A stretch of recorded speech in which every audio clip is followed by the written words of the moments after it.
But this is especially with the Ben Simmons trade.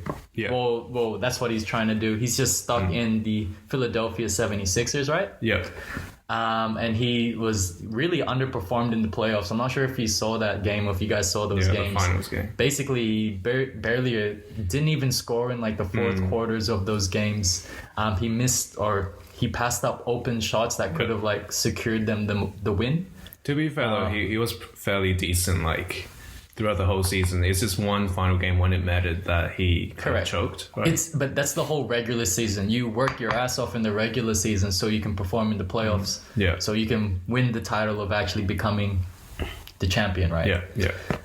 But this guy here, man, like you see all his workout videos, like he's always like shooting mid-range three-pointer shots. Yeah. However, in the actual game, you actually can see that it seems that he's a bit scared to actually shoot. Yeah, right. Yeah, I don't know if that's the case or if it's their coaching. Mentally. Yeah. Yeah, to be fair, it's pretty nerve-wracking, right? Like, I just know about him and Kendall. Dude, It's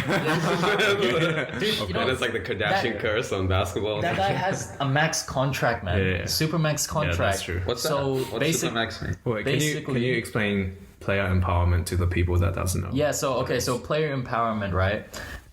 It just looks at like how The players in the NBA, they have like more power in the league. Yeah. In terms of like the decision making, like trading power, choosing on where they actually want to go. So I believe it was like 2017. The commissioner, right? They allowed these like smaller lucrative deals that enables players to kind of like do like 4 years max contracts, which has really never been done before. Yeah. And now that players have rights to like all the like merchandising as well, so they get a higher percentage of that. Yeah. So there's like a salary cap. Now these players are able to get, I think, up to like 37% depending on how well you perform. So if a team, for example, has like 200 million to spend within the year, the player can get like 37% of that.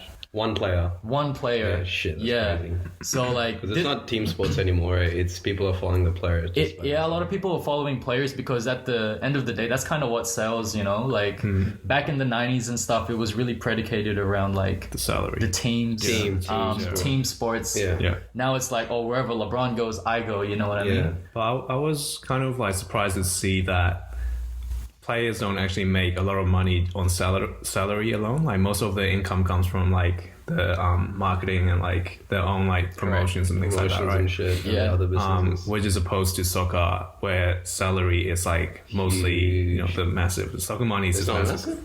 It's huge. It's huge, right? Yeah. It's like I think Messi made how much? 140 million last year on salary alone.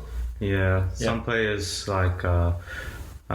Some players that were kind of big in the past, but not really. They get older.